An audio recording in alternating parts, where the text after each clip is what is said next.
नमो नारायणाय।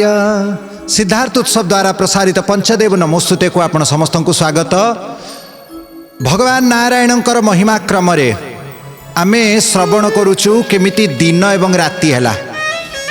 बड़ बड़ वैज्ञानिक माने विचार करती दिन रातिर उत्पत्ति काहींकी हैला, पृथ्वी काहींकी बंका अछंती, पृथ्वी बंका अछंती यार बहुत सुंदर कारण यही विष्णु पुराण रे वर्णित अछि। पृथ्वी आगुरु बंका नथिले, जो 23 डिग्री पृथ्वी निजर अक्षरे वक्र अछंती, कौ दिगरे वक्र अछंती, काहींकी वक्र अछंती यार कारण कौन? पराशर मुनि, वेद व्यासंकर पिता पराशर मुनि ताकू बड़ सुंदर भाव में वर्णन करिसंती। ताकू आमे आगु सुनिबा। ब्रह्मांक द्वारा मानव सृष्टि हेइचंती, किंतु आजिर आलोच्य प्रसंग छोट पिलांक मनरे काहींकी कामना वासना आसे नाही। दर्शक बंधु, पूर्व अध्याय रे आपण श्रवण कले ब्रह्मा असुर मानकु प्रकट करिसंती। ब्रह्मा से शरीर को त्याग कले, रात्रि हैला। पुणी देवता को प्रकट कले, से ही शरीर को त्याग कले, दिन हैला। एहा परे ब्रह्मा पुणी सात्विक गुण को निज देहरे बढ़ाई, कहले अधिक राजसिक गुण हो गला बेलू देवता आसिले, तामसिक गुण बढ़ीगला बेलू असुर माने आसिले। एबे मु टिके अधिक सत्व गुण बढ़ेबी। सत्व गुण को बढ़ाई, मनरे संकल्प करिसंती, प्राणायाम करिसंती। तांकर देहरु पितृगण प्रकट हेले। कोठू प्रकट हेले? तांका पार्श्वरु, ए पाखरे जो कुक्षी, सेठू पितृगण प्रकट हो गले। ब्रह्मा टिके प्रसन्न हेले, किंतु पितृगण द्वारा भी सृष्टि बढ़े नहीं। से सिना आशीर्वाद दियंती, सृष्टि बढ़िबार आशीर्वाद पितृलोकों द्वारा प्राप्त होता है। आपण जदि ठीक से श्राद्ध करिवे, आपणकर कुल विस्तार हब, पिला माने भलरे रहिबे, पिला माने जन्म हेबे ठीक, आउ बढ़िबे भी ठीक। जदि आपण श्राद्ध को अवहेला करूचंती, पितृकर्म को जदि अवहेला करूचंती, ताहेले आपण देखिबे पिला माने बाट बणा हेबे, भूल रास्ता को जिबे, जन्म हेबे नहीं, विकलांग छुआ जन्म हेबे, कम बुद्धि थिबा पिला जन्म हेबे, रागी क्रोधी पिला जन्म हेबे। संतान सुख मिलिब नाही। संतान सुख मिलिबार मूल कारक हेले पितृपुरुष। गतकाली जड़े पंडित आमको फोन कले, बड़ सुंदर कथाटे पचारे, कहले गुरुजी आमे देखुछु प्राय लोक कहती गया श्राद्ध सरिबा परे आउ श्राद्ध दिया जाए नहीं। जो वार्षिक श्राद्ध सब दिया जाए वर्ष को वर्ष पितृपुरुष को, तार वास्तव शास्त्रीय मत कौन? आमे कहले देखंतु गरुड़ पुराण रे, भविष्य पुराण रे एवं विभिन्न शास्त्र रे, वेद व्यासंक द्वारा वर्णित महाभारत आदि शास्त्र रे स्पष्ट भाव में बता जाइछि, गया श्राद्ध परे भी कम से कम 3 पुरुषों को वार्षिक श्राद्ध निहाती देवा उचित, निश्चित एटा कर्तव्य। कहिबे गया गले तो मुक्ति हो गला, ताहेले आमे जो श्राद्ध दउछु ताकू किए प्राप्त करूछि? मुक्तात्मा माने भी श्राद्ध ग्रहण करि पारंती। एटा हला प्रथम कारण।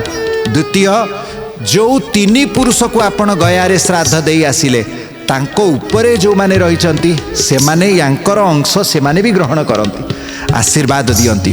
तेणु आमे बंची थिबा पर्यंत गृहस्थ माने जे पर्यंत बंचीचंती, निजर बापा, पितामह, प्रपितामह, ए 3 पुरुष को निहाती श्राद्ध, भोज्य, तर्पण सब निहाती देवा कथा। ब्राह्मण डकैकी वर्ष रे कम से कम 2 थर, महालया बेलू एवं जेकोसी तांकर वार्षिक तिथि पितृपक्ष बेलू आपण तर्पण निहाती दियंतु। गंगा जल, खसा, कुश, तुलसी पत्र, श्वेत पुष्प, महू, कंचा क्षीर, ये सबू पकईकी तांकर नाम रे तर्पण करंतु। खर्च किछि नाही, समय टिके दरकार, श्रद्धा टिके दरकार। ब्राह्मण को डाकिके आपण तर्पण दियंतु, से माने पानी पीबे, तृप्त हेबे। तर्पण भल पांती पितृ माने, समर्पण भल पांती भगवान,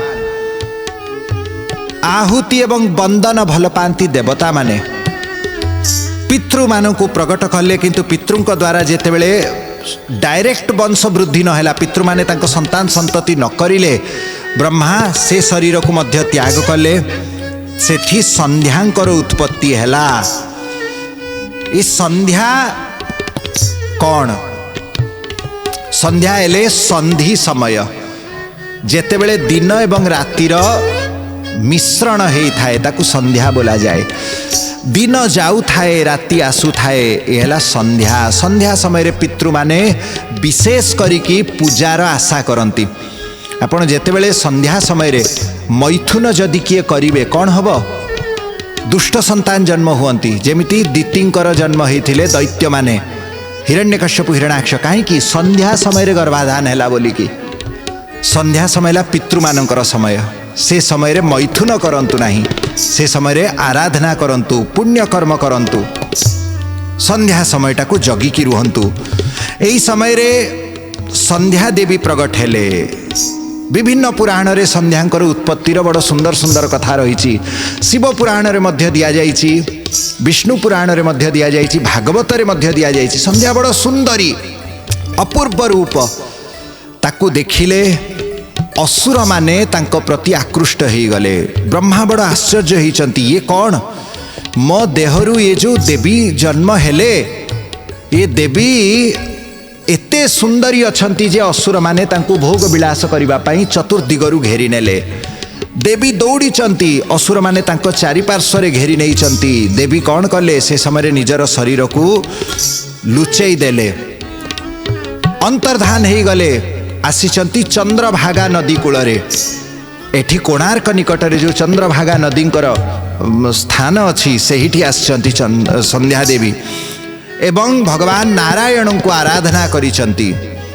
भगवानंकर अष्टाक्षर मंत्र को जप करिचंती। नमो नारायणाय पूर्वरु ओं लगई देले, अष्टाक्षर मंत्र जप करिचंती। बहु काल पर्यंत से तपस्या करिले। भगवानंकर चरण कमल को ध्यान करिचंती। जेउ चरणरु गंगा प्रगट हेले, जेउ चरण रे केवट तांकर पाद धोइचंती, जेउ चरण को आश्रय नैचंती भरत, से ही सुखमय। देखंतु जोठी भय रे थिले आज सेठी सुख को अनुभव करुचंती, जोठी दुख थिला आज सेठी आनंदर प्रादुर्भाव हैला। काहे कि भगवान को आश्रय कले। भगवान को चरण को जी आश्रय करी थाए से ही धन्य हो जाए। आमे समस्ते असहाय नाहू, से प्रभुंकर सबल सहज, प्रभुंकर सहयोग आम पाखरे रही। प्रभु हेले अति सरल, अति सहज, अति दयालु। संध्या देवी तांकरी आश्रय नैचंती। संध्या देवी भगवानंकर से ही सुखदायी चरण को, से ही परमानंद कंद निधान अभय चरणार बिंद को आश्रय नहीं रही। भगवान तांका आगे प्रगट हेले। संध्या कौन चाहूच? कहले, हे प्रभु मु आपणकर आश्रय नेली, तीनिटा मोर वरदान दरकार। संध्या देवी तीनिटा वरदान मागिचंती। आम समस्तंकर कल्याण पाई मागिचंती। से हेले माँ, जे निजर सुख चिंता करे ता भितरे मातृत्व गुण आसी न थाए, ता भितरे दैवीय गुण आसे नहीं। सात्विक गुणर लक्षण कौन? समस्तंकर जे कल्याण करिवो। एठी सृष्टि एबे उद्भव हेइथिला, प्रगट हेइथिला। असुर माने जन्म हेइचंती। परे परे ही से संध्या देवी को प्रति कामासक्त हो गले। प्रथमे तो ब्रह्मा को पछरे ही से गुड़े थिले। ये दृश्य देखिकी संध्या को भल लगिला नहीं। कारण कामना वासनार उद्देश्य कौन? सुख भोग ना। कामना वासनार उद्देश्य संतान उत्पन्न करिवा। सीना मनीष से कामना वासना को क्षय करिकी, ताकू निजर शरीर शक्ति को, ऊर्जा को क्षय करिकी भोग विलास रे, सुख संधान रे सेठी ही से खर्च करि दउची। किंतु वास्तव रे नूतन जीवर उत्पत्ति करिवा ही एही कामना वासनार उद्देश्य। असुर माने भोग विलास को प्राधान्य देइथिले। संध्या देवी तेणु भगवान को तीनिटा अपूर्व वरदान मागिचंती।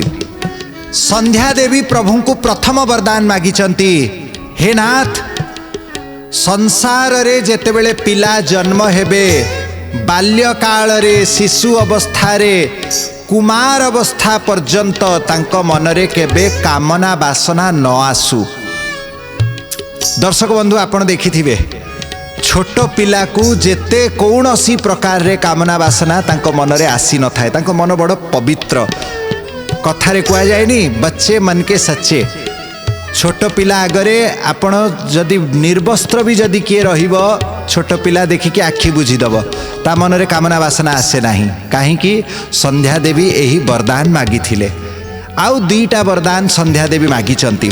संध्या देवी भगवानंकर तपस्या करिचंती, प्रभु तांक सम्मुखरे प्रकट हेले, भगवान को से वरदान मागिचंती। प्रथम वरदान रूप में कहिले जे कौनसी पिला कम से कम 12 वर्षर न हेबा पर्यंत अर्थात कौमार अवस्था तार दाढ़ी निश न आसवा पर्यंत तांको मनरे कामना वासना केबे न आसू।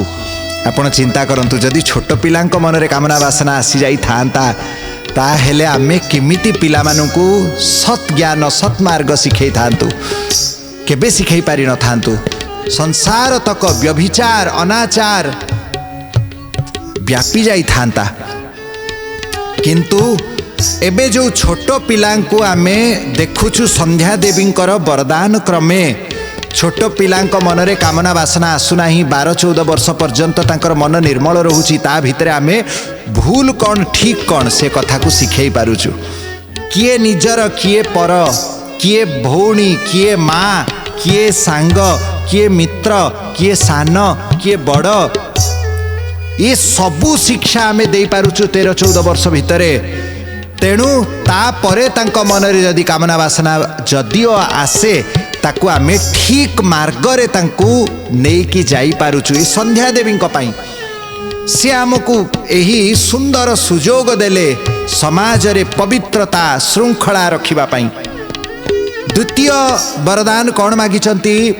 बयस हेई जिबा परे नर नारी उभयंक भितरे कामना वासना क्षीण हेई जिवो, आउ रहिबो नाही। आपण देखिबे 60-70 वर्ष बेलकू पुरुष नारी समस्तंकर मनरे कामना वासना क्षय हो जाए।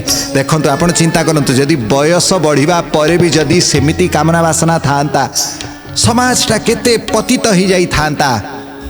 आम समस्तंकर भविष्य को चिंता करिकी कलिजुगर लोकंकर मानसिक स्तर को चिंता करिकी से दीटा वरदान मागिले आगकू मनीष पाखरे सबु प्रकार सुख सुविधा भी रही ता भितरे से चाहिए किछि पाप मध्य करि पारिबो, किंतु ताकू पापरु बंचैबार बाट कौन? स्वतः ता शरीर रे आउ से शक्ति रहिबो नाही, ता मन रे आउ से उत्साह रहिबो नाही। तेणु कामना वासना क्षय हो जाए बयस हो जिबा परे। एटा हैला द्वितीय वरदान। तृतीय कौन वरदान मागिचंती संध्या देवी? जे संध्या काल रे देवता पितृ इष्टदेव गुरु एमानंकर अर्चन बंदन करिवार समय थाउ। संध्या काल रे चारिटा कर्म केबे करा न जाऊ, जे करिवे तार दंड भोग करिवे। चारिटा कर्म कौन? आहार भोजन करिबा उचित नुहे। संध्या काल रे भोजन कले रोग वृद्धि हुए, शयन सोई रहिले आयुष क्षय हुए। तृतीय मैथुन स्वामी स्त्री मिसिबे नाही, जदि मिसिबे दुष्ट संतान जन्म हेबे। पठन अध्ययन पाठ मध्य न पढ़िकी पिला माने तार अर्थ कौन? पढ़िले स्मृति शक्ति कमी जाए। यही संध्या समय रे देवी ये जो कथा मागिले कौन पाई मागिले? देवी जो मागिले जे पाठ मध्य पढ़ा न जाऊ, कौन पाई? पाठ पढ़िले पिला माने तो भल काम करुचंती, भूल कौन करले? पाठ पढ़िबा पाई निषेध कौन पाई करागला? कारण संध्या समय रे ब्रह्मचारी मध्य निजर विद्या को विराम देई ईश्वरंकर चिंतन मनन करिब। केवल ज्ञान थिबो जदि ईश्वरंक प्रति जदि समर्पण नथिबो, जदि ब्रह्मचारी पिला जे पाठ पढ़ुचंती, स्कूल जाउचंती, कॉलेज जाउचंती, ट्यूशन जाउचंती, एमाने केवल पाठ को गुरुत्व देले, पाठ परे तांकर ईश्वर प्रणिधान न रहिला, माने भगवान को प्रति समर्पण भाव न रहिला, से केबे हेले नैतिक लोक हेबे नहीं, अनैतिक काम करिवे, निजर विद्या को दुष्टतारे खर्च करिवे। जेमिति संत्रासवादी माने एते चतुर से केते प्रकार से माने कानून को से माने न्याय को पुलिस को सुरक्षाकर्मी मानू केमिति केते कौशल से माने धोखा दे दियंती। तांको पाखरे कोन ज्ञान नाही बुद्धि नाही अछि किंतु ईश्वर प्रणिधान नाही। तेणु तांकर से ज्ञानटा अनैतिक काम रे ही तांकू लगेई देला। तेणु ईश्वर प्रणिधान परम आवश्यक। पिता मातांकर कर्तव्य अछि पिला को केवल पाठ पढ़िबा पाठ पढ़िबा पाठ पढ़िबा बोली कि आपण कहउछंती सब बेले, किंतु तांको ईश्वरंकर भक्ति सिखौ नाहंती। तेणु पिला आगो को जाई कि अमनिष ही जाउची। छोट थिबा समय रे सिना आपण ताकू कंट्रोल करूचंती, आपण जेमती चलेबे सेमती चालिबो, किंतु तार ईश्वरंक प्रति जदि भाव नथिबो, प्रतिदिन जदि से प्रार्थना करू नथिबो, जदि संध्या समय रे बसी कि भगवान को डाकू नथिबो, वेदादि शास्त्र गीता भागवत जदि न पढुथिबो, ताहेले से पिला अमनिष होई जीवो। तापर आपण कोन करिवे? से पाठ थिबो, पैसा भी इनकम करिवो, किंतु आपणकर सेवा करिवो नाही। गुरुंकर गोरुंकर गोविंदंकर सेवा न करिवो कोन हबो? से पाठ तार कोन मूल्य? तेणु सबु बेले ईश्वर प्रणिधान। संध्या देवी तेणु मागिले भोजन करिवो नाही, शयन करिवो नाही, मैथुन करिवो नाही एवं पढ़िबो मध्य नाही। आम समस्तंक उपरे संध्या देवींकर अपूर्व उपकार रहिछि। एते आमे तांको प्रति कृतज्ञ हेबा उचित। तेणु प्रत्येक प्राणी संध्या समय को आदर करिवो, संध्या समय रे भगवान को टिके स्मरण करिवो। संध्या देवी आम समस्तंकर कल्याण पाई श्रृंखला पाई यहाँ मागिचंती। यहाँ परे ब्रह्माजी कौन करिचंती? पुनर्बार नूतन शरीर ग्रहण करिचंती। नूतन शरीर द्वारा पुणी सृष्टिर अयम आरंभ करिचंती। ब्रह्माजी सृष्टि समय रे तृतीय शरीर को त्याग कर देइचंती। सेथिरे संध्या उत्पन्न हेले बे पुणी से ही शरीर नूतन शरीर को धारण कले चतुर्थ शरीर। ये चतुर्थ शरीर रे किए प्रकट हेले? मनुष्य प्रकट हेले। मनुष्य मानव मानकर उत्पत्ति हैला। सर्वप्रथम मनु महाराज प्रकट होइचंती। ब्रह्मांकर देह दुई भाग हो गला। दक्षिण भाग रे मनु, बाम भाग रे शतरूपा। एमाने जो उत्पन्न हेले ब्रह्मा तांकर शरीर को त्याग करिदेले। से समय रे ज्योत्स्ना प्रकट हैला। ज्योत्स्नार अर्थ कौन? प्रातः कालर जो समय, प्रातः संध्या को ज्योत्स्ना मध्य बोला जाए। विष्णु पुराण रे ताहा वर्णित अछि। ये प्रातः संध्याम ज्योत्स्ना, ज्योत्स्ना प्रातः संध्या को बोला जाए। जो समय रे सूर्य उदय हे नथिबे, तारा अस्त हो जाइथिबे, ताकू ज्योत्स्ना बोला जाए। बड़ सुंदर शीतल समय, बहुत भल लगे। आपण जेते बेले देखिबे एई जो प्रभात समय, शीत दिन हेई थाउ अथवा राति हेई थाउ, आपण निदरु उठिबे, मुह टिके धोई देकी भगवान को स्मरण करके आपण टिके बाहर को आसीबे, देखिबे प्रकृतिर रूप, सूर्य को देखिबे, आकाश को देखिबे, गछ लता समस्त को देखिबे। अति सुंदर समस्त देखा जाती। काहींकी कौन पाई एमती सुंदर देखा जाती? कारण मनुष्यर मन सबुठु उत्फुल्लित थाए ज्योत्स्ना समय रे। मनुष्य जो शरीर रु प्रकट हैला ब्रह्मांकर, से शरीर रु ही ज्योत्स्ना प्रकट हेले। तेणु प्रातः काल हैला मनुष्य मानकर सबुठु प्रिय समय। मनुष्यर शरीर से समय रे उत्फुल्लित रुहे। एवं दिन हैला देवता मानकर प्रिय। एही समय वेदाध्ययन करा जाए, वेद पाठ करा जाए, यज्ञ जागादि करा जाए, देव प्रतिष्ठा आदि कर्म करा जाए। ए दिन हैला देवतांकर। सायं काल हैला पितृ मानकर। पितृ माने कहिले संध्या समय रे बसिकी ईश्वर को चिंतन कर, ना भोजन कर, ना सुओ, ना मैथुन कर, ना विचरण कर। संध्या समय रे भगवान को स्मरण कर। एवं रात्र काल हैला निशाचर, भूत प्रेत, बेताल, राक्षस, असुर एमानंकर समय रात्र काल। ब्रह्म मुहूर्त हैला ऋषि मुनि मानंकर समय। एमिति संपूर्ण दिन भितरे एई जो चारिटा समय चारि जनंकर प्रिय समय बोली कि विष्णु पुराण रे वर्णित हैला। शास्त्र गुड़िकरे ताहा विस्तार रे कुहागला।